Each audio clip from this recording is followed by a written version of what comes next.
Every work site is required by OSHA, the Federal Occupational Safety and Health Administration, to have an emergency action plan. These plans cover such items as to what to do in the event of a fire, weather, or other location-specific emergency. Be sure to familiarize yourself with the emergency action plan at each and every client where you are assigned.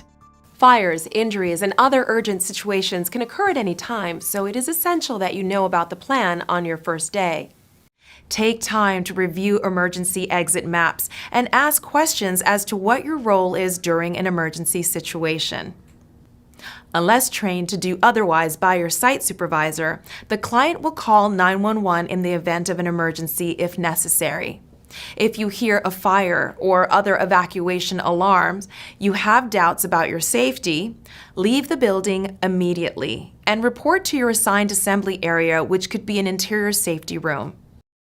Access to fire extinguishers, exit doors, and electrical panels must always be unobstructed and free of obstacles.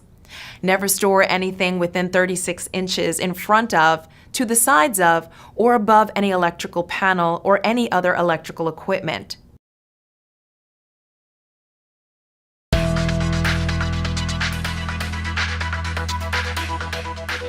Before you begin your work assignment each day, review your work environment for potentially hazardous conditions. Report any concerns you identify to your supervisor or our company and work with that supervisor to correct any observed issues that could be hazardous to you or your coworkers. If your safety is in jeopardy, do not begin your work assignment until the problem has been corrected. If your supervisor does not make the necessary corrections, be polite, but call your branch representative or on-site manager to report the problem.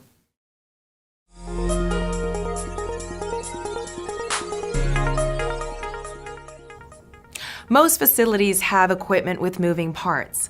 No matter what environment, you are protected from these moving parts by machine guarding. It is important to always use the correct machine guards. If you are an equipment operator, it is your responsibility to ensure that all guards are in place and properly functioning before you begin to operate the machine. Never, under any circumstances, should you operate unguarded machinery or remove any guards.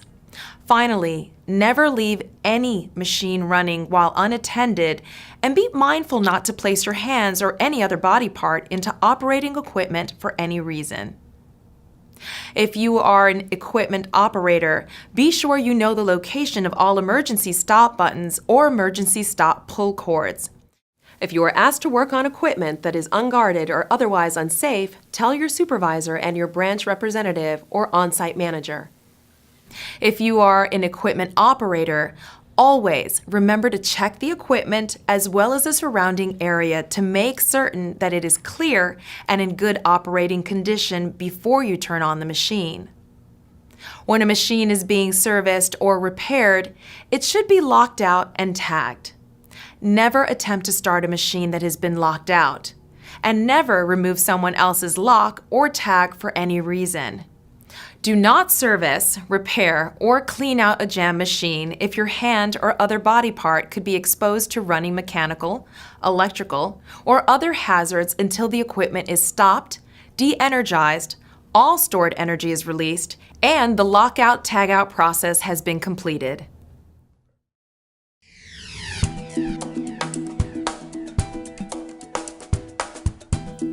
Slips, trips, and falls are a leading cause of workplace injury. There are a number of causes, but clutter, spilled liquids, tools, pallets, trash left on the floor, hoses, and cords are major contributors. Your responsibility is to keep your area clean and orderly and do not store items in places where other employees walk. Whenever you have downtime, take the initiative to clean up your work area. Watch where you walk at all times and keep an eye on the path ahead of you. Don't carry a load that obstructs your vision. If you see a potential trip hazard, correct it right away. When using the stairs, be sure to hold on to the handrail. If you trip, you will be able to catch yourself before you fall. Never cross the conveyor system except at designated areas and never run at work. Identify blind corners or locations in the work environment to safely move through the area. You need to always give forklifts the right of way. Use dome mirrors if provided, or always listen for equipment in the area. Aisles should always be kept clear, and there should be at least 44 inches of unobstructed space in the aisleway.